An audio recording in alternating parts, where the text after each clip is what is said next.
Welcome back to Deep Thoughts, ladies and gentlemen. On this sort of brisk California morning.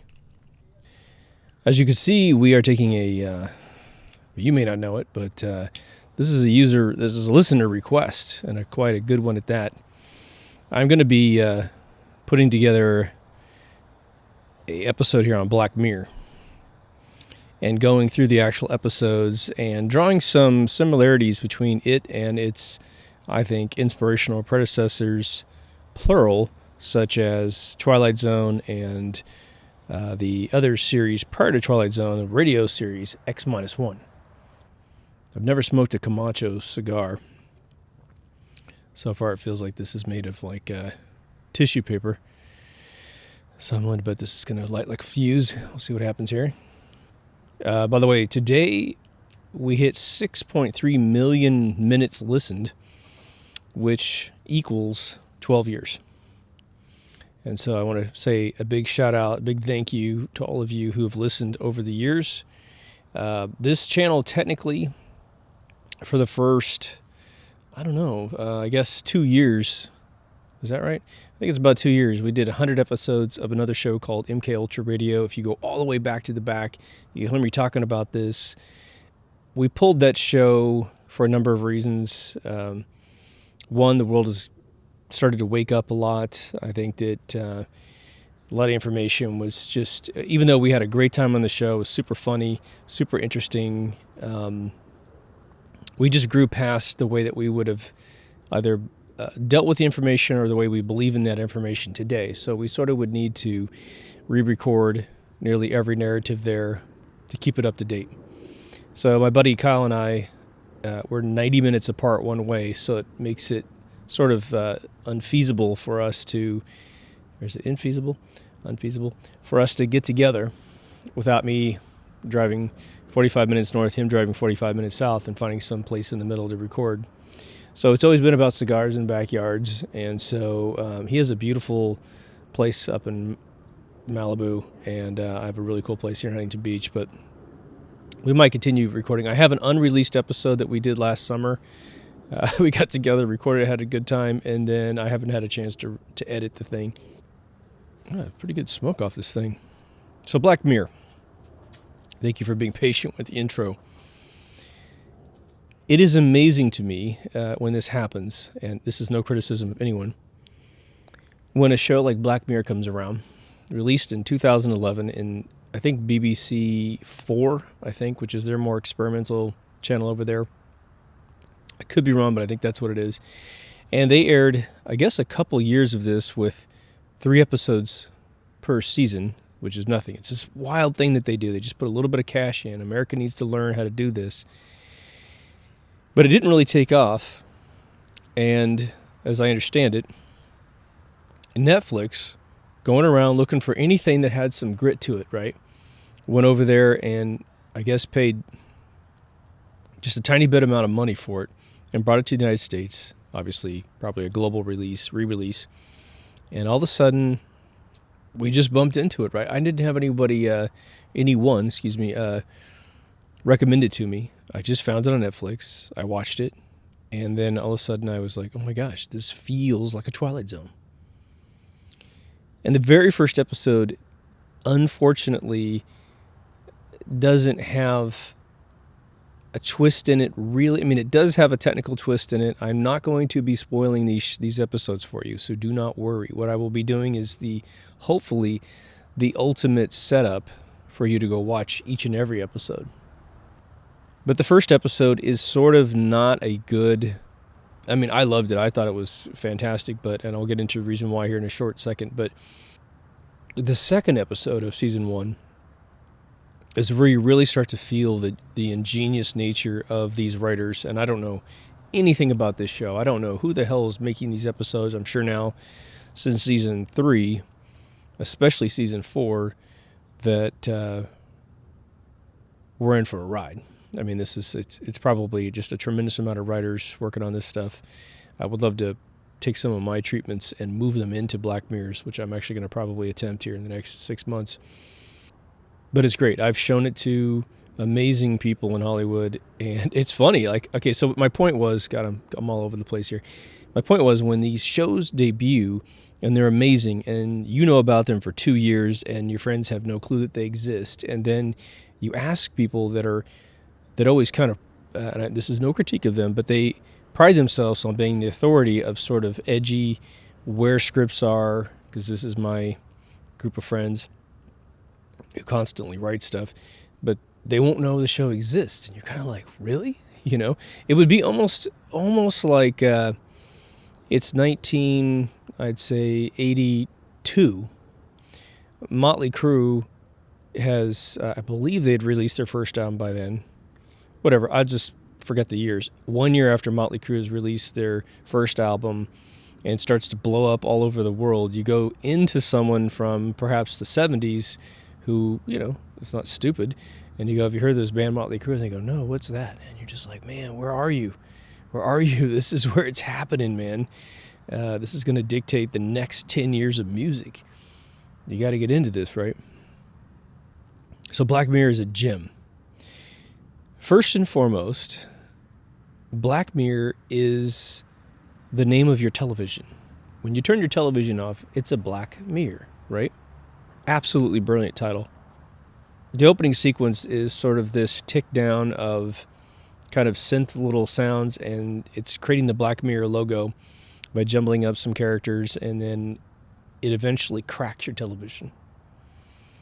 And I'm just telling you, when it's that cool, usually cool things follow. For instance, when Twilight Zone came out, you know, and you really listen to the intro and you look up what the Twilight Zone is, being, again, like I said in my last episode, the mezzanine between dream reality and reality as we've defined it today. And Rod Serling, you know, put together this idea that when you're in that middle, you can slip into that kind of pseudo-reality world where things can happen that can't normally happen, right? And I think that's brilliant, utterly brilliant. So Black Mirror being a little name of your TV, especially with all the predictive programming, and this show is all about prophecy and predictive programming. I think we're off to a really good start here. Yeah, I have two options when I do this show with this kind of episode. Take some information I think you really want to hear and hold it to the very end like a dick, or tell you right at the very beginning. So, hey, guess what? We're going to go at this right at the very beginning. Now, the inventors of Black Mirror could potentially completely disagree with me about where they got their inspiration, but I think it's very clear that they eventually, very quickly, got to the formula of the Twilight Zone, which is to have a really interesting setup that is utterly gripping, keeps you sort of on your toes, and they have a formula for how they do it. They have two different layers of the formula. The first layer of a Black Mirror is to take a piece of technology. Again, this is not necessarily the first episode. And I can't say, well, actually it is part of immediately part of the second episode of the first season, which again we'll get into, is you take either technology or a social direction of like societal development, and you take it to the next level of full evolution. And then they show you how dangerous that could be for you. So, for instance, I'm going to give an example of one they have not done, but we have cars that are starting to drive themselves, and they're having all kinds of problems, killing people, running into, trash trucks and all kinds of stuff. But they would write an episode where they take a driving car, go to the next level of a driving car, and then create some huge twist as to what just the simple technology of driving the car could mean in a negative way. Maybe putting one other attribute on it where, I'm just going to write on the fly here, but imagine someone you know, harvesting body organs, and they start taking over people's, auto drive. The car controls your locks. It literally just drives you to a new location, and they put you in a warehouse and kill you. And you're sitting there screaming, pushing against the windows, but for whatever reason, the car actually can tint your windows, and so, electronically, and so no one can see you scream. Perhaps a child in the back of a car sees it and tries to tell their parents, and their parents, say, stop imagining things, stop making things up, right? And then what Black Mirror does beautifully is, the initial premise of what I just fictitiously wrote was the car takes you and gets you murdered somewhere. What Black Mirror does is the beautiful job of what you anticipate at the end of this journey is either they're holding back, probably would hold it back to the very end, what's actually happening to you, but they'll flip it 2 or 3 more times, and so that it unravels and unravels and unravels. And the guy that did Sixth Sense and Unbreakable and all these other scripts, I forgot it. I always call him Shyamalan Ding Dam. I forgot his real name. He did that, what they call film school ending. And what ended up happening, I wasn't present during this time period, but after The Twilight Zone got really popular, I guess that became sort of a little mechanism to create, because when you're in film school, you create some sort of production once a week for 4 years. And you're not only creating your stuff, but you're helping your friends create their stuff. So you're constantly on set, constantly filming and filming and filming. And one of the gimmicks to make it interesting, because they barely had enough time to write a script and get it done, was to create this cool little twist on the end. And I guess that went on for decades to the point it's called the film school ending. When it's done right, it is one of the most masterful things and most entertaining things to watch. As with all patterns, people get tired, and you don't want one trend to last forever. But it's been a while. And The Twilight Zone had mastered this from 59 to 65. And I think that there's a huge connection between the two. I just personally believe that they know. And when I hear it pitched between people, they're starting to say, depending on how old you are, this is The Twilight Zone rebooted. Now, what's interesting about that is that the Twilight Zone franchise has been attempted to be rebooted several times. When the movie was made in the mid-'80s, they simply took the favorite scripts. You had Spielberg and John Landis, and they picked their scripts and they did their thing. There was this horrific accident that happened where a helicopter flew too low and hit a support wire and killed 2 children and a main actor. But it wasn't writing new scripts. Then, unbeknownst to me, it's been attempted to be rebooted a couple times, and people will come to me and say, "Well, have you heard they tried to reboot Twilight Zone?" And I don't watch TV, and so I'm like, "No, I didn't hear that," and it flops. So this is the first time that I personally, having been a longtime fan of the Twilight Zone series, you can go see my episode on Twilight Zone if you dig that series, that has made it through. The other beautiful thing, besides the kind of film school ending, as they call it, is Black Mirror has been able to master, and I mean utterly master, a 1-hour format. And if you see my episode on Twilight Zone, you will hear about the 4th season of Twilight Zone that could not crack the 1-hour formula consistently. There are wonderful episodes in the 1-hour formula, but if you watch all of the episodes in the 1-hour format, and you have to buy the DVDs or the Blu-rays of the discs because they're not rentable anywhere that I know of. And it's really sad because there are some amazing episodes in that 1-hour format. But you'll start to feel very quickly that they simply lengthened the technique of filming. And what do I mean by that? Well, if you're an astute filmmaker, you will notice that in season 1, all the other seasons other than season 4, when someone, say, runs out of a house to get in a car in a Twilight Zone 25-minute format, they cut really fast. Boom, boom, boom. They show them getting out of the car, show them getting out of the house, and show them opening the door, show them sitting in the seat. It's a fast cut sequence to keep the action moving quickly. When you go to season 4, You will see them come out of the house, run down the sidewalk, come around the car, unlock the door, and sit down. So they really extended the technique of filming without really filling in the gaps, which is why back in the final season of Twilight Zone, they went back to the half-hour format. Thank God.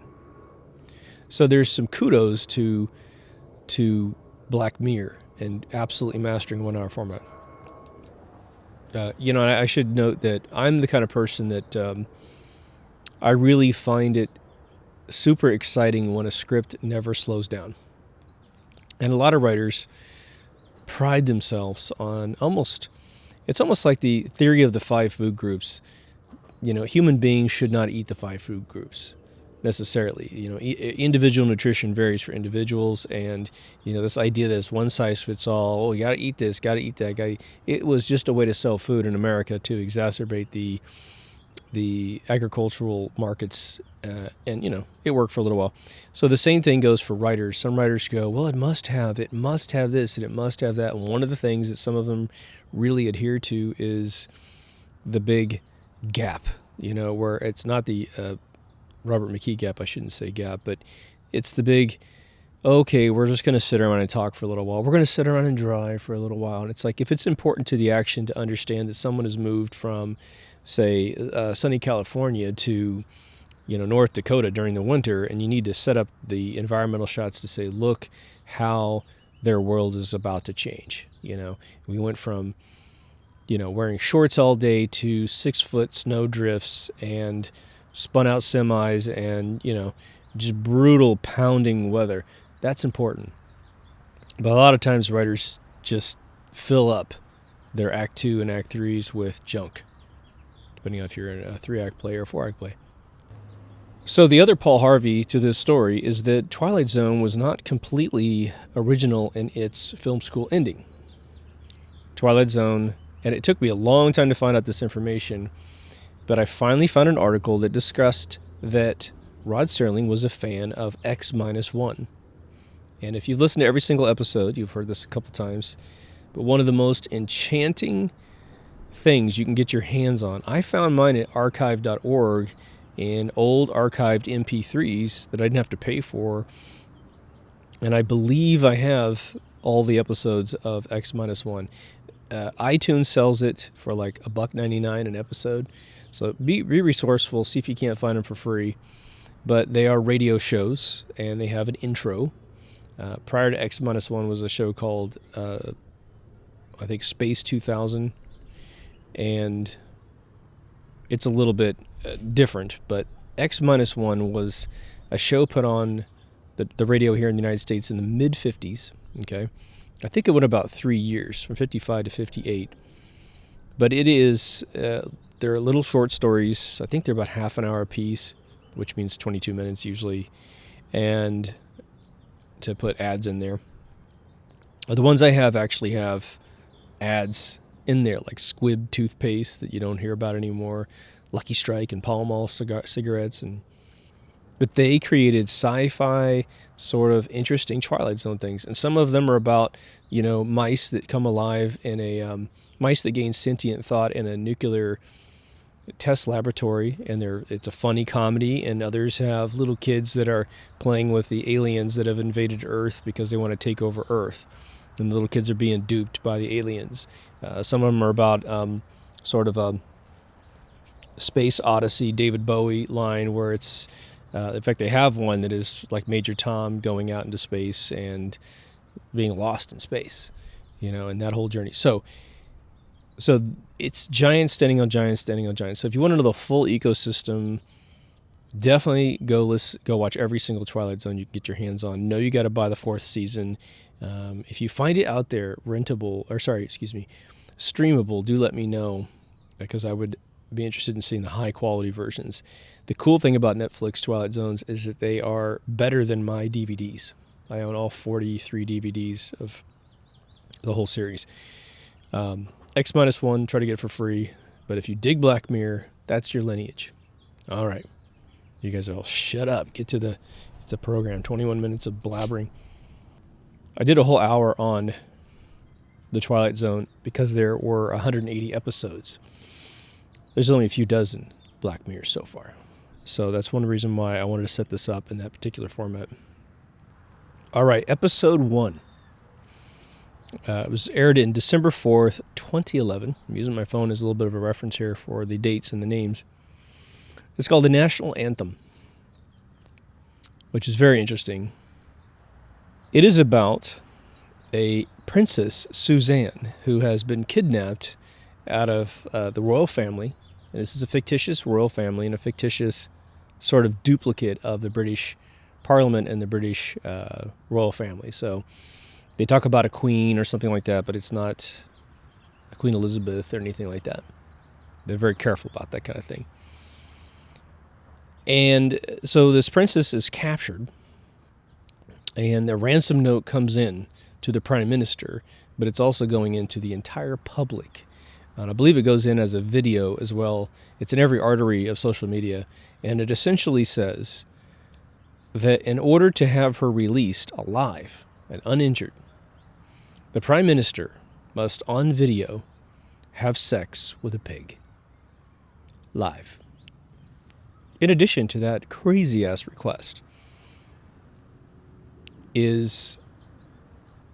are the rules. And the rules are there can be no attempt to fake this using computer graphics, using a stunt double of any kind. The camera has to be positioned in a particular angle in the room so that there's no methodology of faking this. And then the countdown starts at the beginning of the episode. Now, I say there's no spoilers in this, and it is true. Spoilers are typically, I'm going to tell you the twist at the end or something like that. I'm not going to tell you any of the endings of any of this stuff. If I accidentally say something, I will edit it out before I release this episode. But this special, is either to people who've already seen Black Mirror, and we're all kind of going through a reminiscent, retro appreciation for every episode, or you're not likely to have seen it anyway. And so this is to catalyze you into going to see it. So, technically speaking, the setups are sometimes just as amazing as the conclusion. So the beginnings, and again, if you haven't heard of this yet, this is one reason why you got to see it. Every episode, I'm going to say, is so far has just an amazing ending. So even though this doesn't really have a necessarily the huge Twilight Zone ending, it has a great ending. And it's really cool. But it is, obviously, as you can imagine, very, very stressful. I'm going to slip past the first one quickly because it doesn't have the technical formula that all the other episodes have. Episode 2 was aired on December 11th, 2011. Just a few days later, meaning they had all these episodes in the can in 2011. And it's where you immediately realize that someone's spending some money. The first episode was pretty much just actors in rooms, and outside of renting a few props here and there, it was pretty much just a straightforward episode of interest, right? Episode 2 is called 15 Million Merits. And it's set in the, I would say, fairly distant future, because society has been reduced to almost like a Matrix formula where not that anyone's in a Matrix, but they're all pedaling bicycles, like stationary bicycles, to create electricity and power for the rest of the world to operate on. And as they pedal, they stare at these flat screens that then, total up the amount of merits that they get, little credits. As British, I think, is probably using merits where we would say credits. It's like a virtual currency, and it just goes up. So as you pedal, it goes up. And then their life, from the moment that they wake up to the moment they go to bed, they're spending their merits to get all of their privileges to do everything. And for food, if they want to buy an apple, if they want to buy a drink, they are having to spend their merits. And they can sit there and pedal harder in the same amount of time. So if they had an 8-hour shift pedaling, it's not real clear, as far as I remember, how long they actually pedal on a particular day. You have to assume it's like at least an 8-hour shift. There's one room has a row on the left and a row on the right. They spent some money on this one. They spent some money on kind of creating this I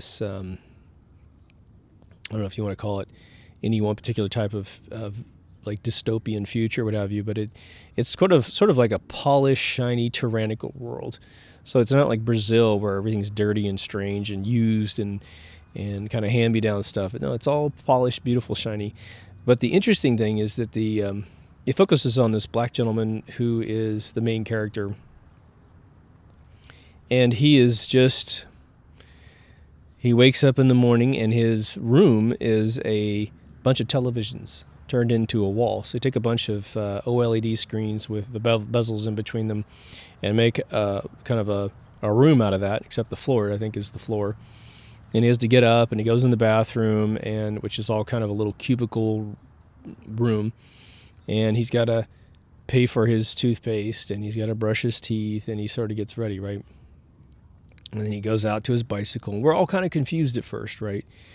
And he starts pedaling, and it looks like exactly like the Nintendo Wii. The world is sort of like all the graphics in the video game part of the pedaling process is very kind of low poly, symbolic references. But inside his room, there's something very interesting. They start playing advertisements and shows for things that he has to endure. So he's constantly, and I mean constantly, being bombarded with advertising. And one of the things you can spend your merits on are skipping the ads. And it's all done with hand gestures in the room. So he hand gestures and says, I don't want to watch this, and it charges him a little bit of money. Not a lot, but the microtransactions add up, right? So he's in this world. He's doing his thing. And the guy next to him is some super fat, obnoxious guy who's very written that way, and he's playing the role perfectly. Who's very abusive to the staff. He's very cocky and strange. And what's really funny is he's pedaling all day and he's overweight, which is sort of the suspension of disbelief you have to add to the thing. Everyone would be extremely fit in this world, but they managed to bring in this kind of oafy guy. And he's just there to provide a little contrast to how sort of calm and collected and intelligent our main character is, right? But out of thin air, this beautiful brunette comes into the room, and they don't totally blow out her looks or anything, so she's just one of these women that's gorgeous without any makeup sort of thing. And she starts pedaling, and he starts noticing her, and he wants to approach her, and he's shy at first. And I believe it's in their mutual unisex bathroom that he catches her singing. And he finds out she has a wonderful voice. And he already wants to talk to her anyway. And so he manages to strike up a conversation whereby he tells her that she has this beautiful singing voice and that she should go on one of the shows that they're forced to watch. And this is where the setup starts to end here. You have to acquire 15 million credits / merits in order to buy a ticket to the show that's very much like American Idol. And it's the way for you to escape bicycling. So if you can become an entertainer in this world, you can have your own show. And he keeps telling her to do it, and she says, look, it's 15 million credits. It's going to take me forever to get those credits, and by that time, nothing will be interesting. No one will be interested in me. And this is where he says, well, my brother died, and he willed me all of his credits. And I have 15 million credits and some change. I will give you 15 million credits as a gift, and I will give it to you in the form of the golden ticket to go be on this show and audition. And if you make it, you make it. If you don't, you don't. And she's like, no way. If I don't win, that will be a complete waste of your hard-earned, credits from your brother and you. And of course, he does it anyway. And she goes on the audition. And that's where the setup ends. And that's where you have to watch what happens. And I will tell you that it is worth every second of your time. And they twist it 2 or 3 times after that point in a way that I don't think you will predict the way this works. If there was, there may even be almost up to 4 twists technically after that point, and you might guess one, maybe, if you're really astute, but you'll be heavily rewarded by the rest. And what's interesting about this actor is that he is now starting to become, I've seen him in a bunch of movies, let's put it that way, since 2011. And what you need to know about Black Mirror episodes is, back in the Twilight Zone days, they drew from some of the most amazing budding talent in Hollywood, as well as some super anchored, amazing actors, even from the silent movie days. There's even one episode where they give some classic actors a chance to get on TV and really show the world how amazing they are. But most of them are sort of aspiring actors, of these, some are actually radio voice actors that did stuff, but you don't have a bunch of superstars in Twilight Zone unless you're paying attention to the fact that William Shatner was in 2 episodes and he became Captain Kirk, right? Leonard Nimoy's in a couple episodes, I believe. He's definitely in 1 episode, but I think he's in 2, which is Spock. And so you'll have, and Sulu was in one of the episodes. I mean, it's crazy how they found all this talent and it turned into something. So Black Mirror has the same thing. Black Mirror, being a British production, has, I believe, there's one exception with season 2, but I believe that you're talking about almost 100% British actors until Netflix buys it, and then they start diluting in American actors, which is really nice. So the 2 of us working together just feels good. I don't like it to be one way, all the way one way or all the way the other way. So you're going to see a lot of I wouldn't say no-name actors, but you'll see actors, some of their very first predominant roles in this and all the episodes. Okay, you get me. Episode 3, which concludes season 1, is called The Entire History of You. And this is where we start getting into the overall formula and arc of Black Mirror writing, which is to take a piece of technology, take it to the next level, and see how dangerous that can be. In this particular episode, you have, I think they call it the bean. I think that's what they're calling it. But you put these implants in where your eyes record everything that happens in this infinite memory bank that's also part of, I guess, the technology. And then you have a little tiny chrome wand, this little tiny, beautiful, like teardrop-looking thing that has a little wheel on it, like the wheel on a iPod way back in the day. It doesn't really turn. You just put your finger on it. At any point in time, you can take your life and pause it and dial back and see what someone said. So if you were in a conversation and someone's saying, "Oh, definitely call this person," and they say, "Here's their phone number, 1, 2, 3, 4, 5, 6, 7, 8, 9, 10," and you forgot, you could go back and rewind to the conversation and push play. And this becomes technology that is then introduced into the ecosystem of Black Mirror, and then they can reuse it over and over in different applications to keep stories flowing. So what ends up happening in this one, this is actually a fairly simple setup, is imagine if you had a relationship with someone and you're suspicious of cheating and you're recording everything. And you get to the point where, what happens without this technology today? If you're suspecting cheating out of thin air, which most often reflects your own personal lack of control. Now, if you've been bitten once, then being suspicious of future violations is usually a fairly sound practice. But if you haven't, if your spouse or partner hasn't done anything to you ever, and you're just starting to synthesize absences in contact with, oh my God, he or she is out with somebody else, and you start filling in the blanks, then you start to create a real dangerous environment for yourself, and you start to build up a skill that you really don't want to build up, which is to assume constantly and write history, to tell yourself that you know what another person is thinking. It's really, I think it's probably something we've learned how to do because we do watch a tremendous amount of fiction. I can tell you as a writer, you will start to develop this skill because that's your job, and you need to be careful about how you apply it to your life. It's where you have to have a good grasp of reality when this kind of thing comes around. So this episode is about a relationship that goes south because this technology exists. And I'll just let you watch the rest of that. Season 2 really continues right where Season 1 left off in terms of getting this formula together. But they waited 2 years to release an episode in Season 2 because they were kind of refining the formula. So it wasn't until February 11th, 2013 that they came out with the next episode. And again, you only had 3 episodes in the first season. So Season 2, I think what happened was they looked at their final episode of Season 1 and said, aha, I think this is where we need to go. Piece of technology, it's advanced to the next level, and we see how dangerous this can be. So the first episode of Season 2 is called Be Right Back. And it's about a young couple that moves into a new neighborhood, and the husband is killed. And, of course, that would be utterly traumatic to a young couple. I think they're sort of in their late 20s, early 30s.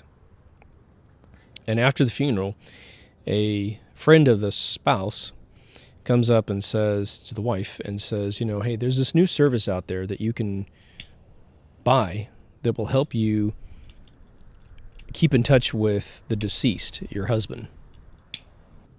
And it's a device, and it's a service where she literally can talk to the deceased.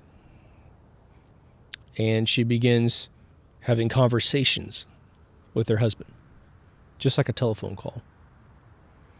And what's fascinating about this particular story is it really gets at this sort of human condition issue of if someone does pass away, because that's the end of the setup for that episode. I'm not telling you any more about it. You're going to have to watch it. It's still a bit slow. This episode's a little slower than the other episodes. But it gets at that thing of when you try to undo the very principles of the universe and of perhaps, if you're religious, God's way / our way, you're going to find out why it has to remain the way it is, typically, right? And so this, for me, is a beautiful story that gets into the utter fabric of death.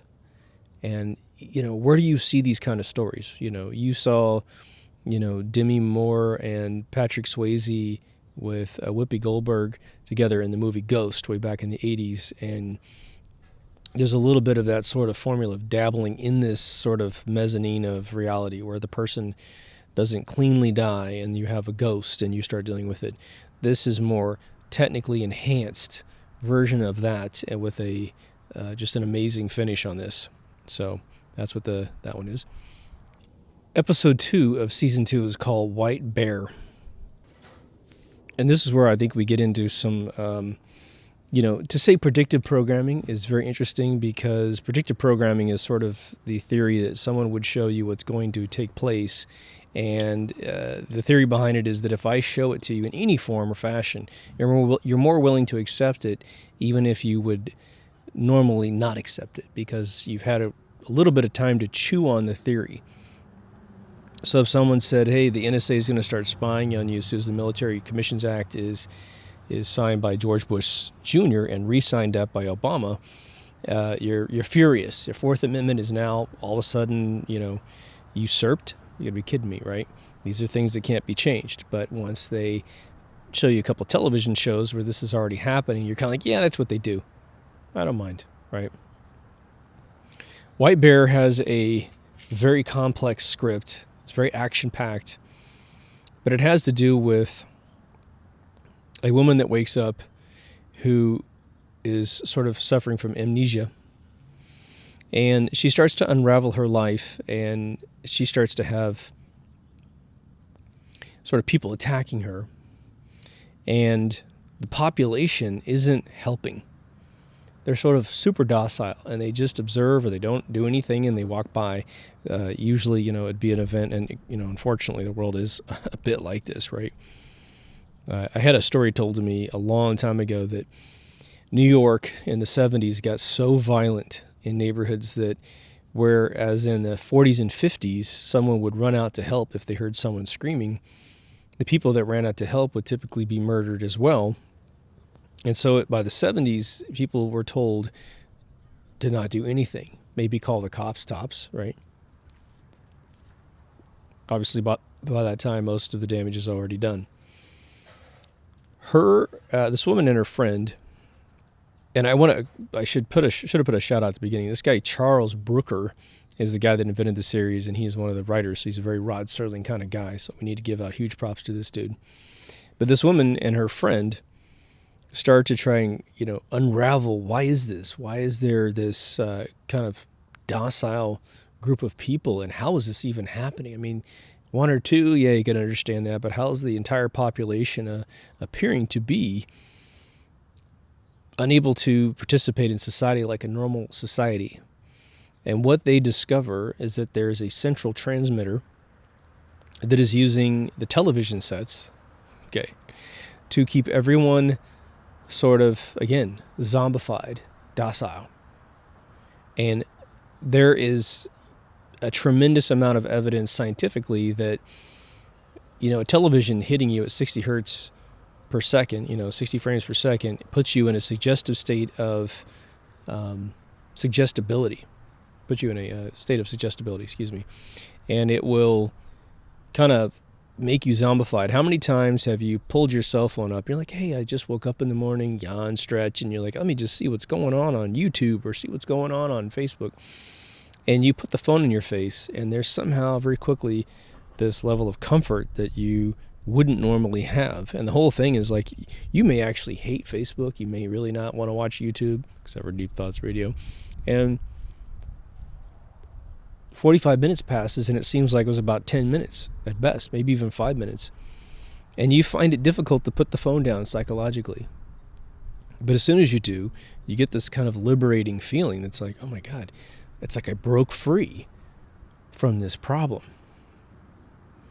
And so, they attempt to get rid of the transmitter. So it's a very basic script, but it is them continuing their formula of, again, technology that is getting out of hand. And again, these first few episodes, I should probably be going a lot faster on them because they're less interesting than the final episode of this particular season, all the other episodes after this point. Episode 3, very quickly, is an episode called The Waldo Moment.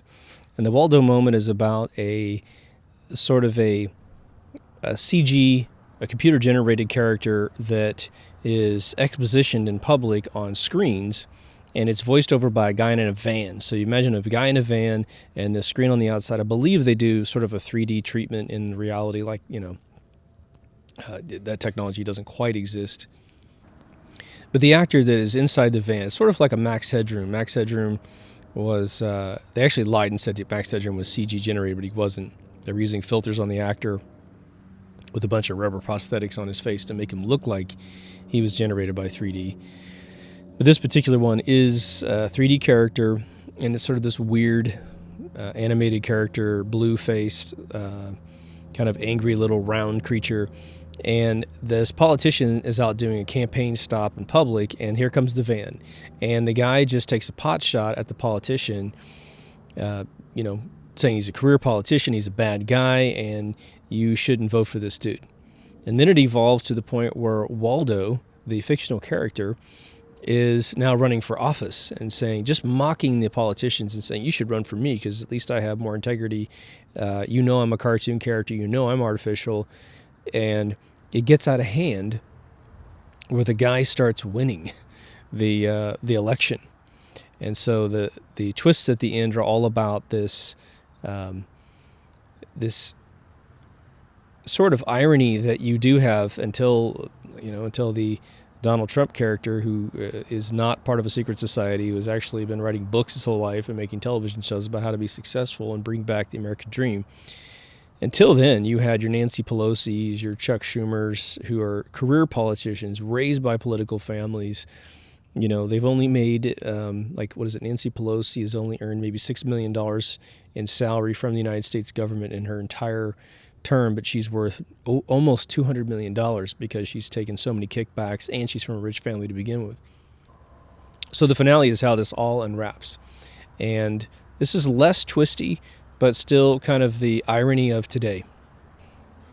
Now, this is where the show starts to have teeth. This episode, I believe in America on Netflix, was aired as I don't know if it was actually aired as a season 2 finale. I remember it being on Netflix as a season 1 intro and then being pulled back and put into season 2 because season 3 had its own rehash or re-engineering of the entire show to really smooth out all of the formulas and stuff. So if you're going to recommend Black Mirror to someone on Netflix, I always tell people start at this particular episode. It's the 4th episode of season 2, and it is called White Christmas. And it is a 3-part, I think it's an hour and a half episode. Every half hour has a new story to it. And it is one of the most brilliant freaking episodes. This could have been a movie all by itself. But if you're a Black Mirror fan, you start to see this technology start to pile up in terms of, wow, this is sort of what, there's this bizarre invisible bar that is set where technology has kind of gotten to this level, okay? For those of you who like Mad Men, John Hamm, Hamm, he plays a character named Matt, and he is the central character, one of the central characters in here. The other dude, his name is Rafe Spall, Refespall, very strange name. He plays a guy named Joe Potter in the episode. And this episode starts out where they're sort of in kind of a cabin, and the backstory in the conversation very quickly is that they're mutually working somewhere in some factory or whatever, and they kind of have a day off because it's Christmas. And so the two of them haven't talked for, most of the time that they've been together in this particular cabin, and this is the day that John Hamm's character sort of breaks the ice and starts making a Christmas dinner. So, pots and pans are banging around early morning. The other dude comes out, Rafe's character, Joe, and he's kind of an introvert, you can tell. He doesn't really like the other guy, you can tell, John's character, Matt. But this guy's like, Matt's this dude who really breaks the ice. He's just really good with people. And so he starts to just break this guy down a little bit and goes, come on, man, it's Christmas. What have you said? A couple words to me in the whole month we've been together here? You need to just, let's use this day to get to know each other. And it's very endearing and very cool. Now, what ends up happening in the conversation is the formula of this particular episode is utterly brilliant in that I believe John Hamm's character shares 2 stories about himself, and then the Rafe character, Joe, shares one about himself. And so for any of you who've ever seen The Illustrated Man way back in the late 60s, early 70s, can't remember when it was made, it was using Ray Bradbury's stories and this guy with an illustrated body, 2 hobos traveling across America, and when he looks into this dude's tattoos, this old big guy, the big guy looks back at him and says, you better be careful looking into my tattoos because they're all stories put on me by this amazing sort of gypsy woman who gave me these tattoos. They're not normal tattoos, man. And so he looks into these tattoos and he gets, story after story. Some of them are sci-fi, some of them are just macabre, weird stories. This does sort of a treatment to that where you get these 3 individual stories. And so the very first sub-story that's in here is the guy said, because it comes down to the point where, we're not perfect. And so don't worry about hiding your life from me, man. I'm not perfect either. And so he gives up a story where he used to do a consulting service where because of these eye implants that you have from season 1, he was able to create a dating service where he would help sort of gentlemen without a lot of self-confidence, right? He would look out their eyes, and he's at a whole command center in his apartment, and he was able to help this kid say the right things, do the right things, navigate a party, find the hottest girl, strike up a conversation with her, and take her home. But there is a huge twist at the end of that particular episode. So everything goes really brilliant, and you're just kind of reveling in this technology. Like, man, that would be really cool. If you were nervous about going to a big party and you had someone sort of in the back of your head telling you everything to say, and if you look at someone's face and you don't know who they are, this future world has a face recognition system software. This guy would find out where that guy was in the company and go, oh yeah, that's the CEO. Say hello to him. His name is John Doe. And so you always look like you got your crap together as you walk around the room, unbeknownst to anyone else, right? The second story debuts a brand new technology that is then reused in future episodes, which is he talks about having a service where there is really rich people would have this little pod put inside their temple for a few days or whatever, and you just live your life, and then you pull the thing out, and it's this little rice bean thing, and you put it inside this little encapsulated egg thing, and you have a duplicate of yourself inside this egg. And then the egg is taken to your house, and it is taught to take care of all your needs in the home. Because it is a duplicate of you, it knows how you want your food created, when you like to get up. It knows your relationships with friends, and as it accrues new information, it's you. So it has the predisposition to do everything that you would want it to do. And of course, the twist that we can set up this particular sub-story with is that the AI version doesn't, at first, it never has it never understands that it's an AI at first. It thinks it's you, and so it gets angry at the idea of being in a prison handling, the making of toast. And so there's a lot of resistance and arguing, and his service, this initial John Hamm character, is to teach the AI copy of you inside this little egg to behave and accept it and enjoy it. And so that's the second story he tells in the service. And of course there's twists about how that whole thing pans out.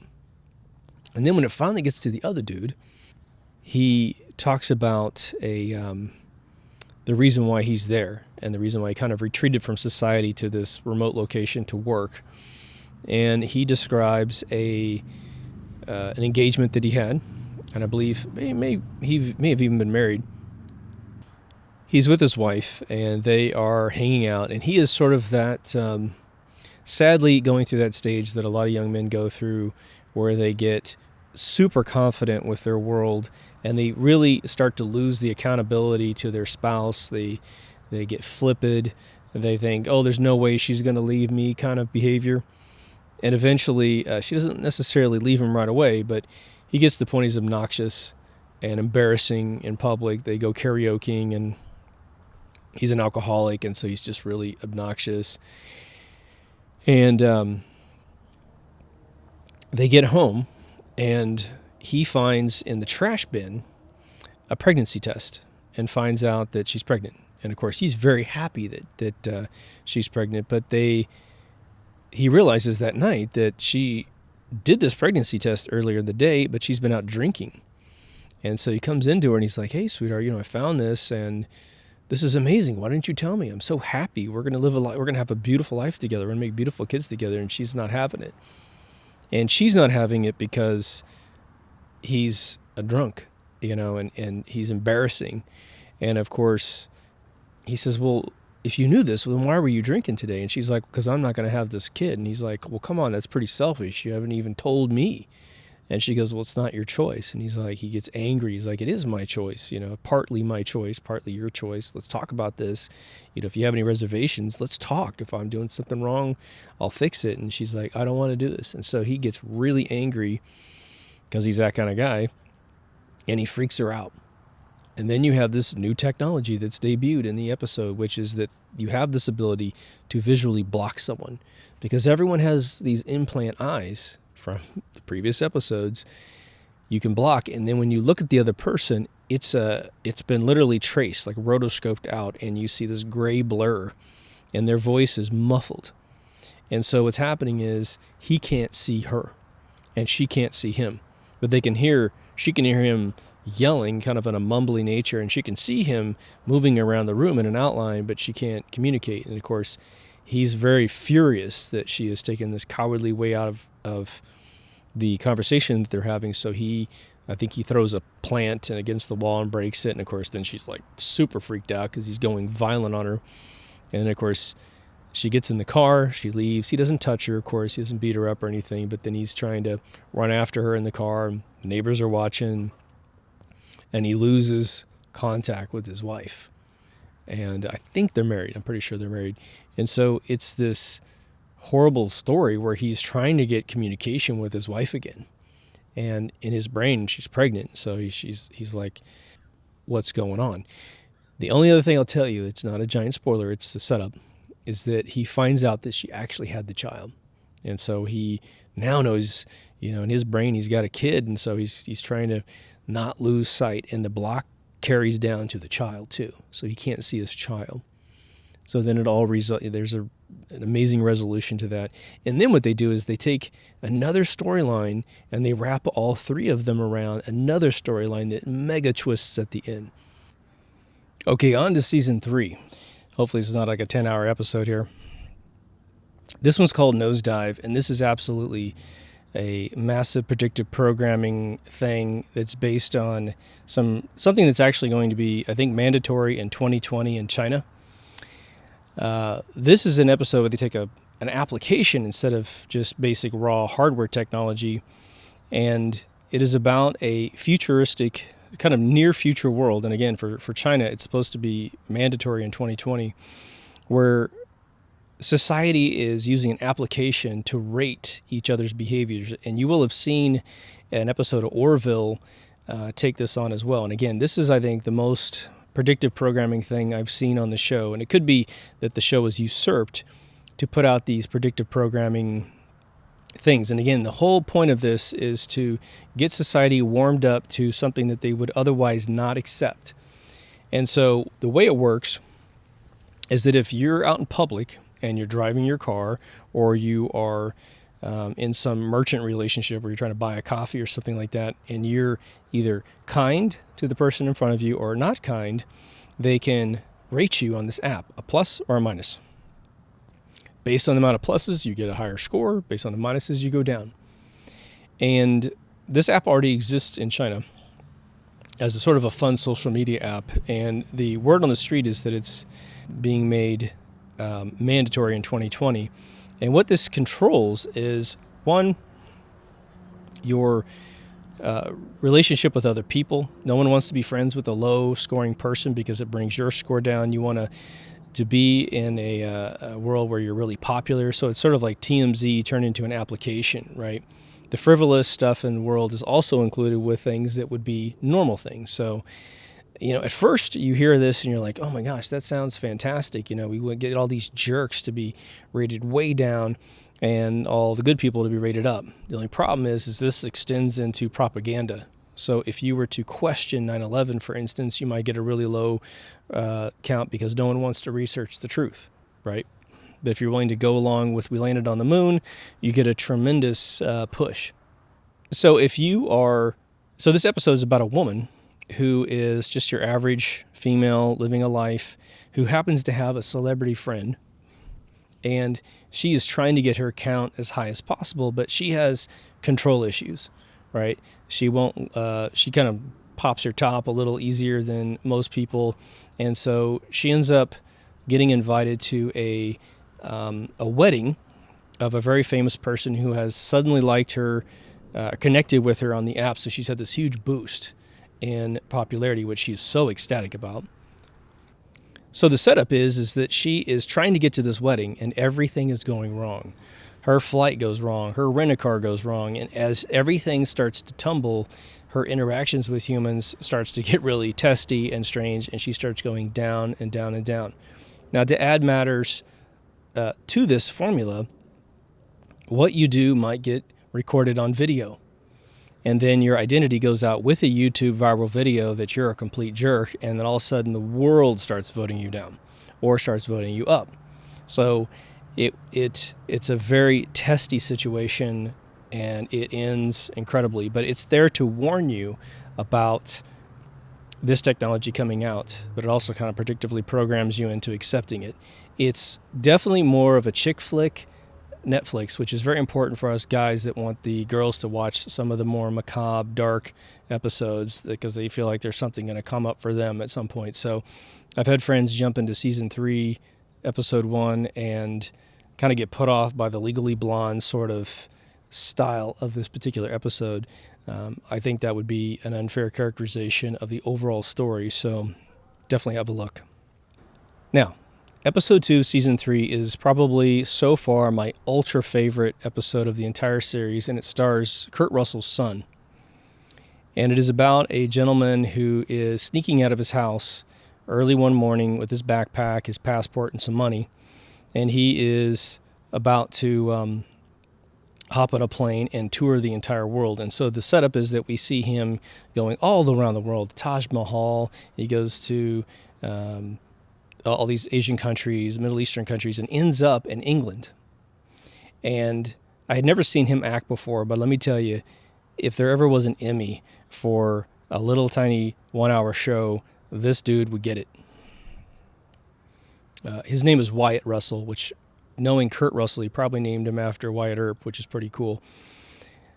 But what happens is he ends up in England, and it's his last leg of his tour. He's about to go home, and there's some weird thing with his mother. His mother keeps phoning his cell phone, and he keeps not answering it. And we know there's some tension between them. And as he snuck out, we can only assume that he didn't want to tell his mom that he was leaving. So they have some tension between them, some issue. He's sitting in a cafe in England, and he's noticing a couple kissing. And he's like, you know what? I've been on this whole trip. I haven't had any companionship. Let's get an app together, a little dating app. And they've invented these dating apps in the show. You'll see them from time to time used. And he uses it, picks out a girl, meets her in a pub, has a great conversation with her. She's really playful, and he's really playful. And so they end up hooking up that night. And the next morning they wake up, and they're continuing to kind of learn about each other. And what you learn is that his father has passed away due to Alzheimer's. And the troubling thing for him was that his father was his best friend. He never really made a huge connection with his mother. And now his mom is sort of out of sorts because their father died. And so he is sort of avoiding this relationship with his mom because he doesn't really know her, and they've never been close. And I guess, it's just one of those kind of stories. So they do their thing, and he's now, the next morning, that afternoon, she goes to work. He's just trying to buy a plane ticket to go home, and he finds out that his credit cards have been lifted. Someone has cloned his card and spent all of his money, and he doesn't have any money, and it's going to take at least a week for the money to be refunded back into his account so he can buy a plane ticket. So now he's kind of screwed. So he contacts the girl again, and he says, look, I got this problem. It's all off camera sort of stuff. And she's really cute about it. And she says, this has got to be the lamest excuse for a second hookup I've ever heard. And he's like, yes, you trusted me. This is awesome. And he goes, one of the funniest lines at the beginning is he goes, you are a top bird. He goes, I don't know what that is, but you're one of them. And so they go in and have a nice dinner together, and they're sitting on the sofa, and now he's got to earn a little bit of money to buy the plane ticket faster than this refund's going to happen. So he brings up a second app that is sort of a find a job app, which violates all the visas of foreign countries. But it's like an odd job app. And I've actually watched Border Patrol episodes on Netflix that actually this app exists. It's pretty funny. So they're just kind of messing around. He passes her the phone, and she finds a video game company run by this Japanese guy that they've basically bought this manor house, kind of a small little mansion to run their company out of. And it has like a bunch of dollar signs in the app, so he's going to make a tremendous amount of money. And all he has to do is play test a game, and he's going to make money. And so he goes to the facility, and it's this beautiful place. All these employees there, all state-of-the-art technology. They've got the little things on their temple that you will have seen in other episodes, and they don't have any monitor in front of them, but they seem to be typing on keyboards and looking at something. And he's kind of like, do they see the monitor? And he's not really getting a lot of answers.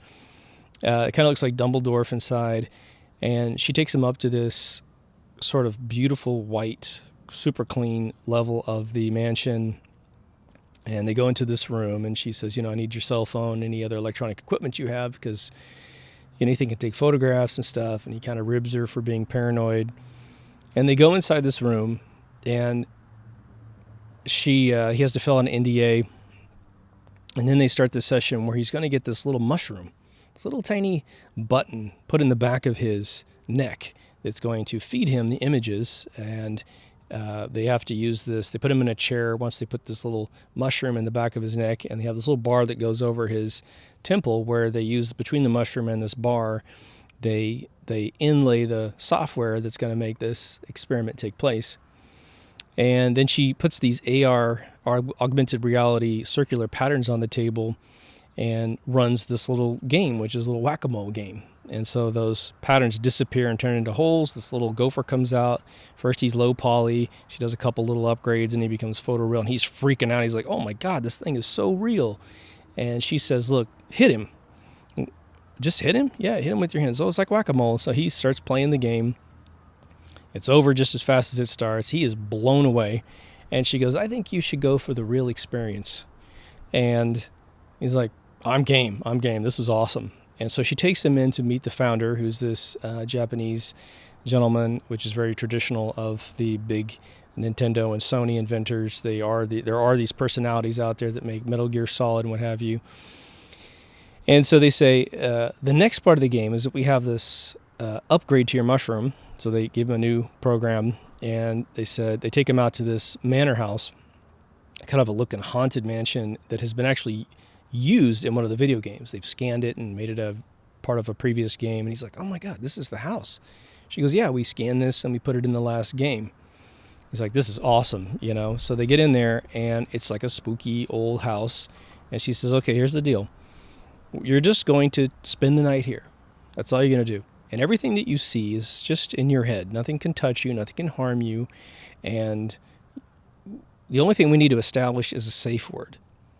And he goes, what are you talking about? She goes, well, in a word that if you get too freaked out, you can tell me and I'll pull you out of the simulation. He's like, really? He's like, okay, why don't we just use the word stop? And she goes, fine. She goes, here's an earpiece. Put this in your ear so I'll talk to you while you're in here. And so the setup is that he's in this house, and all he has to do is survive until morning. And a bunch of amazing things take place. And so that's the setup. I will tell you that I can't tell you exactly what I mean by this next statement, but once you have finished the episode, rewatch it until you get what actually happened in this particular episode. You will think you've seen the whole show when it's over. But I surprise my friends all the time with this episode. I have seen this episode no less than 5 times, probably a couple times more. It is entertaining from start to finish. Again, Wyatt Russell is one of the best actors out there, I think, in Hollywood, and I am eager to see him do plenty more. So that's a personal favorite of mine. The next episode is episode 3 of season 3, and it's called Shut Up and Dance.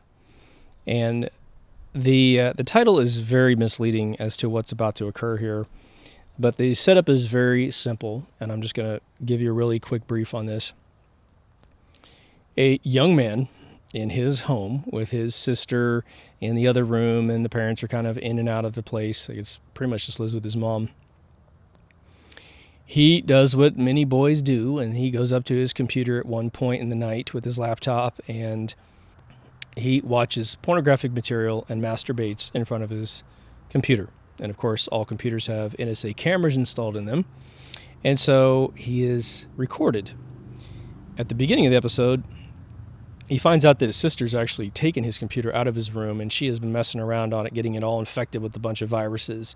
And so when he does this little ritual, he finds out that his sister's actually gotten this software on there, and someone immediately pops on the computer and starts blackmailing him. And the way that it works is that they create this chain of events that he must do. You have to go here and do this, otherwise we're going to release this video. And of course he's young, so he believes that the damage of masturbating is going to be horrific for his mother to see and everyone, so he goes along with it. And he finds out that he starts bumping into other people who have been blackmailed, And if any of you have read the book Needful Things by Stephen King, which is about the devil opening a pawn shop in a little town, and he has things that are magical that you wouldn't normally be able to get from your childhood, so he charges everyone a bunch of money, or he has them do little deeds. Sorry, he charges them no money and has them do deeds to get this item, and he's creating havoc in the town because you don't understand that when you do a little thing, it totally exacerbates a situation you're unaware of. So everyone plays a part in this blackmailing game, and so it's this incestual thing. A lot of new people get introduced. The things that they have to do get more and more outrageous and intense, and then there are super duper twists at the end of this episode. So this is a fairly dark one, but it starts to make you think about how much you would do in front of a camera, your cell phone, your laptop, your TV, your video game system with these cameras. Because if anybody really did want to blackmail you, blackmailing is always relative to your perspective of yourself and the persona that you want people to know about you. If you're committing crimes, it's a whole different thing, right? But if you're cheated on your wife or something like that, if someone said, oh, hey, a guy cheated on his wife and his wife found out and she divorced him, you might go, whatever. But to you, the person who may have engaged in such a thing, it's the end of the world. And so you would never want to lose your wife, and you lose access to your children. You become a douche to all the family members. So they use everything that you could possibly use to get the motivation going in this episode. It's really tremendous. So episode 4 is called San Junipero, and this is a very complex episode. When I watched it first, I was sort of like, what the hell is going on here? And then it turned out to be a really touching episode at the end. This is a chick flick one. So if you have a girlfriend that wants to see Black Mirror, or she doesn't want to see the one that's really dark, get her over to San Junipero, which is actually a location where people go. And I'm trying to figure out a way to set this up that won't completely ruin it for you, but what you find out is that this is again a near future technology whereby people seem to be virtually living in this matrix on purpose. And they go into this matrix and they visit each other like an MMO video game, but it's obviously photoreal. This is as real as this world. And a girl goes into the game that is, I guess it's a game, but it's a place. And she is sort of an awkward, nerdy girl, and she ends up bouncing through this 80s club. They do an amazing job creating an 80s club in this particular episode. But she meets another girl and a guy, but she ends up really forming a strong relationship with this black girl. And the black girl is like this really outrageous girl. She's been there for a long time. She knows it like the back of her hand. But they keep making these references to sort of circumstances that aren't going on in the room. And it just kind of goes in one ear out the other, and people are kind of going, oh, okay. Like they understand these phrases that you don't understand. The setup that you should probably hear, because if you don't hear this, you may not continue watching the episode. I watched it because I had a profound respect for the show, but it was still tough getting to the point where I was like, oh, that's what's going on. And this won't ruin the finale at all. What you find out is that these women in the real world, and probably the guys, but we don't see any of the guys' backstories, is that they are actually in assisted living homes in varying levels of hospice. So they are sort of terminally diagnosed with whatever particular illness that they have. Some people could be a day away from passing away. Some people could be, they don't know. They could be living 2 or 3 years, but they still need 24-hour care. So most of them are incapacitated in bed. Some aren't. Some can travel, but it's very stressful for them. So you find out that both these women have varying conditions, and it turns out that the black girl in real life has a little bit more mobility than the other girl. And so they make this pact while they're visiting this world. I'm going to come see you in the real world. And so they exchange information, and that's really where the story starts. And so just know that that's the setup. That's what's going on. When you hear the weird phrases at the beginning of the episode, now you'll understand it. And it really begs to the the risky formula of these writers, which I think I'm glad they took this risk, is that you really want to watch some of these episodes twice, if not, again, like playtest, you need to see it 3 or 4 times until you figure out what really was going on the entire episode. I have friends that have seen it, and they're not the kind of people to watch things twice, and so I will remind them. I'll ask them questions. I'll say, "What did you see? What did you see? What did you see?" And then eventually they go, "Oh yeah, oh my God, that's more amazing than I ever thought." So this is one that I will save you the repeat watch, because there isn't a lot of value to seeing this one twice. The 5th episode of season 3 is called Men Against Fire, and I've mentioned this episode in the past. I won't put a lot of point on it because I revealed a little bit more in my quick reference. I revealed it in a way that, out of context, it wouldn't be a spoiler. But now, since we're on it, I'm not going to go as far as I went in a previous mention of this episode. But this is again, near future timetable where they have taken the soldiers of the world and implanted them with some artificial intelligence that puts up a heads-up display so that when they're in battle, they can see a lot of data that they wouldn't normally see. It's focused on a black gentleman who's the soldier. He's a British actor. He does a great job. And there's a few famous actors in this that you'll see from House of Cards. At least one guy from House of Cards is one of the best actors in House of Cards, and at least season 1 and 2. And there is this plague on the world where they have these, I believe they call them like cockroaches, but they're sort of like these weird zombie. They're not quite zombies as in the traditional sense of a zombie. They're kind of weird. Again, they look a bit like a rat and a human being mixed together. And the world is terrified of this weird infestation of these humanoids that seem to have transformed somehow. And so our main character is a new soldier getting into the enforcement of going out and finding these nests of people. And they'll be hiding in an attic. They'll have taken over a building, and he's, of course, a gung-ho soldier, but something happens to him in the middle of one of these invasions that are one of these, clearings of these rats or cockroaches, whatever they call them. And he is approached by one of these things with almost like a Doctor Who wand. It looks like a pin with a bunch of science stuff on the end with a little LED on the end, and it starts to point this at his head. And, right off the bat, you're kind of confused because you're kind of going, these things are really primitive, weird, kind of feral creatures, and all of a sudden they have this technology in their hand. And it sort of messes up his brain. He ends up killing this thing that was doing it to him because that's his job. And then when he goes back into his normal life, he's not the same anymore. His training gets interrupted by these weird screeching, visions that hurts his head. It gives him a headache, and he's trying to figure it out. And when he starts figuring out is when this episode starts to unravel. And it's a cautionary tale about trusting your military to put artificial intelligence in your brain. That's all I'll say. But it is a fantastic episode, very high impact, crazy.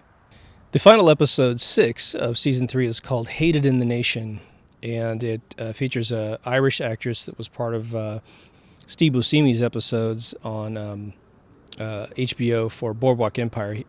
But she plays a character that is a crime investigator for this mysterious string of deaths that have been going on. A lot of you know that the bees of the world have been struggling for their population in the world. And I am talking about the insect, the honeybee, which is an extremely important part of the agriculture of the world. It has been said that if the bees of the world die, if we're unable to find a solution for what they do, mankind might perish in a couple of years because we couldn't pollinate plants. The bee lands on one plant and carries the fertilizing pollen to another plant, and that's how they procreate. So without something doing that, playing that role, and there is nothing else that plays that role on the regimental level that bees do, we would pass out. We would die, pass away.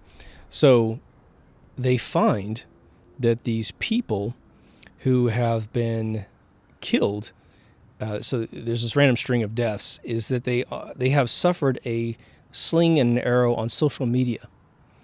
And this is what our main character figures out. This is the setup. She finds out that the hashtags of the world are starting to correspond with the death. So you have like a rapper who made a racial statement on a talk show, and the tag trended against him, and they found that people were putting a hashtag to kill the guy. And all of a sudden, he dies, and he dies in a really mysterious way. He's not attacked by anyone, and they end up doing autopsies on some of the bodies, and what they find out is that in this futuristic world, the bees have been largely wiped out, and in order to save the world, these scientists invented these nano-sized bees that actually are little robots, and they do what bees do. They build these beautiful, almost architectural beehives that look like little apartment complexes. They self-replicate, they self-repair, and they fly all over the world. It's an experiment that's going on in England in this particular episode. And one of the little bees has been taken over to burrow into the head of a human being and explode, or at least kill them, right? So when they do the autopsies, they keep finding, little carcasses of these bees, and they're like, oh my God, someone is using these bees to kill people. And so they go to the facility where the bees are being controlled, are being created, and of course, the lead scientist has nothing to do with it. He's like, man, I don't know what the hell's going on. This should be impossible once the bees' programming is interrupted. The software inside forbids any further operation. They should, elect themselves to die and get replaced. And then it should report that malfunction to us, and we should be able to repair it. So if this is truly happening, then someone is hacking into these bees. And so that's where the story starts for you. And it has twist after twist after twist. I have to apologize. My neighbor's doing a little bit of woodwork in the front of his house. Season 4, Episode 1. It's called the USS Callister. Another ultra-brilliant episode that has to do with massive multiplayer online games sort of being mixed with the movie Tron. And so what you find out, it starts off with this sort of Star Trek-y episode where it's Star Trek. It's a different universe on the USS Callister. But this kind of nerdy guy comes in and starts commanding this scenario. It's like Captain Kirk. They're chasing a villain. They isolate him in space, and they have this dialogue, and eventually he destroys the ship, and he's celebrated by all of his co-commanders or whatever, his subordinates. And then we flash into the normal world where it goes 16:9 aspect ratio on your TV, and he is getting out of an elevator, and he's a total nerd, having to push his way through. He's a very meek, conservative guy. He goes into the company, and his badge doesn't work, and the receptionist is giving him crap about renewing his badge, and he finally gets in. You find out he's the CTO of a game company. And his partner in crime, the CEO, is actually this very famous actor. Let me get his name here. Jimmy Simpson. You will have seen this guy in Carnival, House of Cards, and Westworld. He plays the young newcomer to Westworld. I won't ruin who he really is, but he's that guy. So what you find out is there's this weird thing going on where all the people in the office that he has problems with, because he's very socially awkward, are in his game. He's inventor of this game. And that day he has a girl knock on his door, come in, new girl in the office, and she is a engine architect, and she is just fawning over the guy. She's like, you are the best coder I've ever seen. Your code is amazing. I love your work. You're the reason why I want to work here. And she's like, oh, he's kind of smitten with her. His CEO partner, this Jimmy Simpson guy, comes in, and he's like yelling at him for the release date of the upgrade to the game. He loses track of the conversation. Then he hijacks the girl and takes her on a tour of the company. And so immediately he's like, God damn it, I lost this beautiful girl to my asshole partner. And so he's essentially unable to warm up the conversation. And I'm trying to think of how far to go with this before ruining this for you with a spoiler. You find out, I'm just going to end it right here. You find out that there's a reason why the people in the office that have a problem with him have been essentially duplicated in his game. And the new girl, finds herself in his game. And she isn't having it. Okay.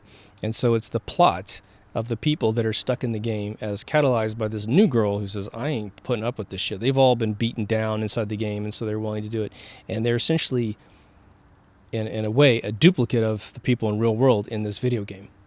And so if he has a problem with someone in the real world, he goes into the game, finds their duplicate, and then harasses them and beats them up and chokes them and that kind of stuff. He gets it off his chest and he pops back out. But it's way more detailed than that, and it is endearing to the last drop. So I've seen this episode probably, another 5 times, and I continue to show it to my friends in Hollywood. In fact, I was able to sit down on Tuesday this week and show it to Steven Lisberger, one of my good friends, who wrote and directed Tron. And I said, look, this is Tron right here. It's the Tron 2.0 right here. And he had a good time with it. He was saying, this is amazing. He loved the show. He hadn't seen any other episodes. But, so this is a great episode. So the second episode of Season 4 is Archangel. And it has to do with a product that's called Archangel, whereby a parent can put in those... or take advantage of the eyes, those eyes that can be recorded, and they put a surveillance on their child so they can start to see what their child sees. Because it's a single mom raising a kid, and so she's worried about her daughter seeing things. But in addition to the normal surveillance technology, she chooses to turn on the option. It's an experimental product. It's not in full swing in the world. But to tell her to block her child from seeing things that she shouldn't see. So her child, for instance, grows up to be kind of a young teenager, and there's obviously the kids on the playground that show girls things they shouldn't see, like pornographic material on an iPad, and she's looking at it and she can't see it. So it's that block technology from White Christmas, and it's being used to block her vision, which sort of retards her maturity in the world. And so eventually that gets disabled, and she's a teenager, and she gets into boys. And so of course, just like a lot of kids, she's fibbing about where she is. And of course, what ends up happening is the mother agrees to stop spying on her daughter, because her daughter's like, look, I'm a grown up now. You have no right to be looking in my eyeballs. And she puts away the device, which is like this iPad. But there's a particular night where she loses track of her daughter, starts being paranoid, and turns it on and finds out that she's making love to her boyfriend. And of course, that is a horrific thing when your child is, I guess, under 18. Now, the actress playing this girl is well over 18, I think. But it ensues from there. The third episode of Season 4 is called Crocodile. And sort of a goofy name. Again, when I name these episodes on the show, it really does affect the success of an episode. If I'm too cryptic, I dig, the emails I got back from Steve Jobs for the first couple years I was talking to him were like single words. It says he's famous for that. And something about that amazing optimization of minimalism in your communication that effectively communicates what you need to hear.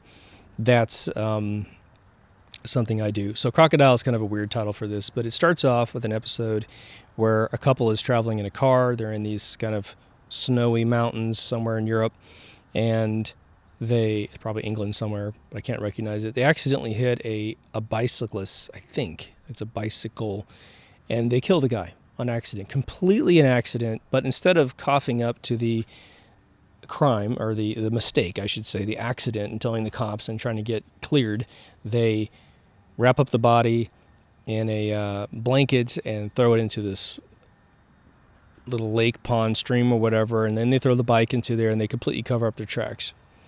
Well, fast forward, I think it's like 10 years, the woman becomes a celebrated architect, and she not only has that, she's got books, and she speaks and appearances.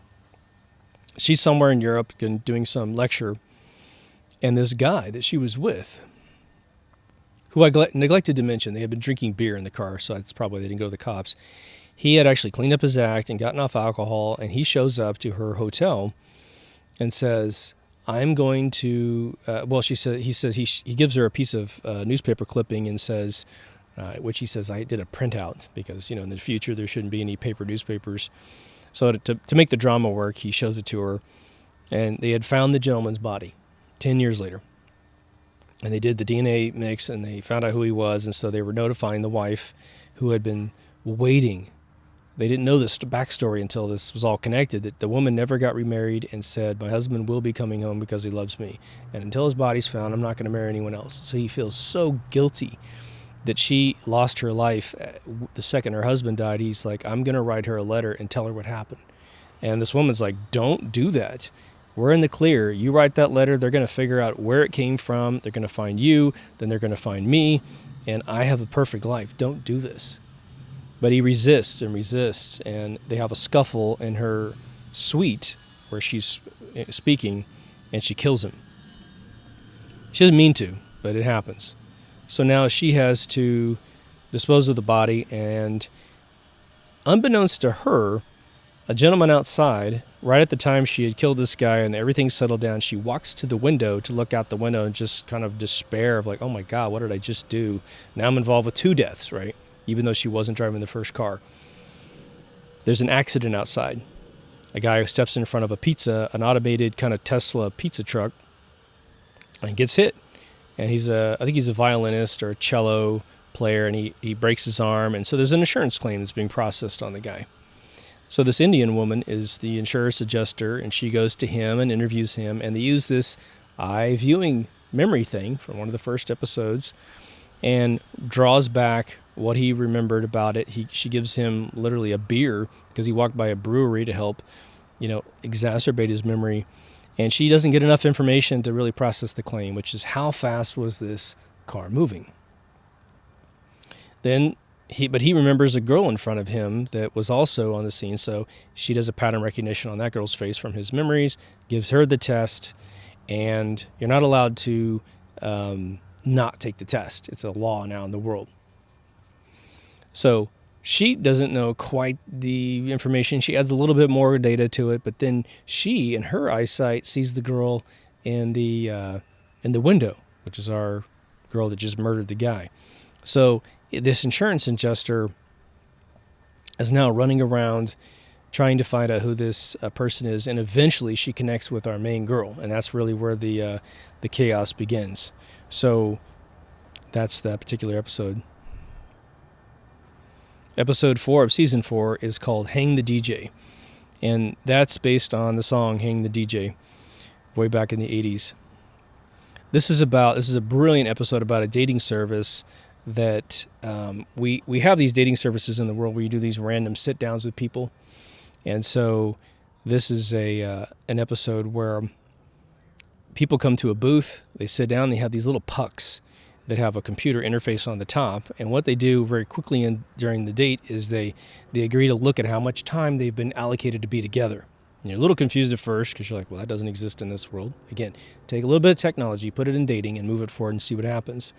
They put their thumbprint on their individual pucks, and they get the same readout. In this particular one, I think they got 24 hours together. And so they quickly eat their food, they jump in these electric cars that take them to these bungalows, and they could do whatever they want. They can consent to sex, they can just hang out together, and they spend their first night together. I'll let you watch the show to see what happens. Then they get back in the electric cars, 2 separate cars, and they get taken to 2 separate locations, and now they're waiting for the next date. The next date, the guy gets a year, and the girl gets 9 months. Kind of shouldn't be telling you this, but, it's not part of the spoiling the episode part of it. But so now he's going to have 3 more months than she has. Well, this continues with the promise that one day this artificial intelligence that is watching everything that happens, and I mean everything that happens, any arguments they have, if they have sex, whether they have good sex, the comments that each one of them are making behind the back of the other person, it's all being aggregated to find the perfect person. And what you find out is that they're in this sort of this walled off region of the world, so like a Westworld, but probably smaller, where they're having all these dates, and they're in there simply to find their mate, and once they find their mate, they get to leave and have a wonderful life. And there's testimonies of couples that say, it does work, don't worry, as weird as it might get, this is all worth it. Again, living with the wrong person the rest of your life is the worst thing in the world. Living with the best person for you is the best thing that could possibly happen. So that continues until things get a little more interesting. I'll just put it that way. But it's a really, really cool episode. It's a really I think, a very positive ending to it. And the final episode, 5 of Season 4, is called Metalhead. And this is actually very interesting because they filmed it in black and white. And if you've ever seen all the Twilight Zones, they're all in black and white because RCA had the patent on color and they weren't sharing it with anyone. You had to pay an extra premium to get color before that point, which, thank God, that was the case because the Twilight Zones are absolutely endearing in black and white. So this is filmed in a more gray scale black and white. And there's been some mysterious collapse to humanity. And so you have these 3 people in a car driving in through this world that is just, it's not necessarily decimated with bombs or anything, but it's sort of deteriorated, right? And they are having sort of this conversation about things and situations that you don't quite understand at first, which is always really intriguing to the mind because then you remember all the things you didn't understand. As things unravel in front of you, they start to explain themselves, which is always a good little resolve to the mystery. They're going out to find some supplies to help someone who's sick. And they've come to this warehouse where they think those supplies exist, but they're very paranoid about something that you don't know anything about. You're like, why are they so scared? You know, I mean, if you played Fallout 4, you could imagine some of these scavengers coming after them, but you just don't know. And so they get in this warehouse. It's very clean, very well kept, and they're just looking for boxes. And eventually they find the box that they're looking for on this top shelf, and so they bring up one of those sort of Home Depot portable staircases. And this guy gets up there on the staircase and pulls out the box and hands it down and doesn't realize that, I think what they call a dog, it's this little tiny Boston Dynamics robot thing that in real life would probably be about 2 feet. It looks like a little cockroach, and it has its arms all folded underneath itself, and then when it stands up, it looks like a dog with a cockroach body. And you can see it has all the stealth patterns of, stealth design, and you can kind of see the front head of its glass, so there must be the sensors underneath that. And it immediately opens up a little aperture in its head, like a little whale spout, and spits out this thing that then blows up. And it hits this guy in the face, and it puts these little pieces of metal in his face. It's not terminal, doesn't kill him, but what you find out is that these little tiny triangular pieces of steel have little beacons inside them. And once you've been identified as a human, these robots seem to be killing human beings. And what you find is it signals all the bots in the area to look for you and shoot you. And so one of the little hands has a little gun on it, and he reaches up and shoots the guy in the head. And so the other 2 completely freak out because they know what's going on, and they all start running from this little dog thing that starts to come after them. So it ends up with a single character surviving, and she is trying to dodge this thing. She's trying to get back to her clan, which is somewhere in the world, off camera. She's using a walkie-talkie to talk to them, trying to give them progress about her. She's trying to evade this thing. This thing can if she were to hide in a room, for instance, and be safe, it just waits out front. It's like one of those situations. So what this does is really talk to, we got to be very careful with things like Boston Dynamics robots getting, again, like I said in my robotics episode way back in season 1, you don't need massive artificial intelligence, HAL 9000 AI to create a horrible situation for the world where we could be exterminated by these little robots. Some of you may have seen the new clip on YouTube, which was it was a fictional thing generated for some show, but it shows how the swarm drones, those little drones that are about the size of a pack of cigarettes, can fly around, and if their belly, in this particular scenario, the belly had a bullet in it, so it flies up, figures out where your face is, and then it essentially bangs into your forehead and shoots you with a single round in your head and kills you. So with swarm technology, they could wipe out the whole planet. And I think, again, the episode, I'm done talking about that, but just as a further subtext to this concept, if we were dying of a bunch of viruses, let's say, or a virus that went around, some crazy thing that's killing everybody, society would be not blaming the government necessarily, unless there was proof the government invented it, which I'm sure they have, but you might be sort of empathetic to your government and say, God, please help me, please give me food and water, and then they start, figuring out what your score is, whether or not you're a person who's against manipulation and tyranny, and so you're just shot, or if you get your food and you can survive in some weird docile tyranny.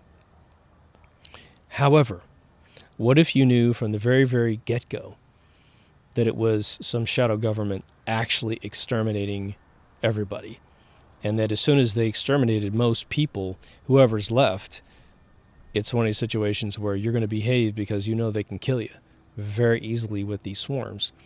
These swarms have been utterly invented. I've worked in a facility for the last year where the swarm technology was being programmed, and you could be in a room and you would have there's all kinds of videos on online. This is not secret knowledge, but you could have 10 little tiny micro drones flying together like a swarm of bees, and they can fly full bore at a human being and just dive around you and then stop and turn around and come the other way, because the artificial intelligence is good enough to do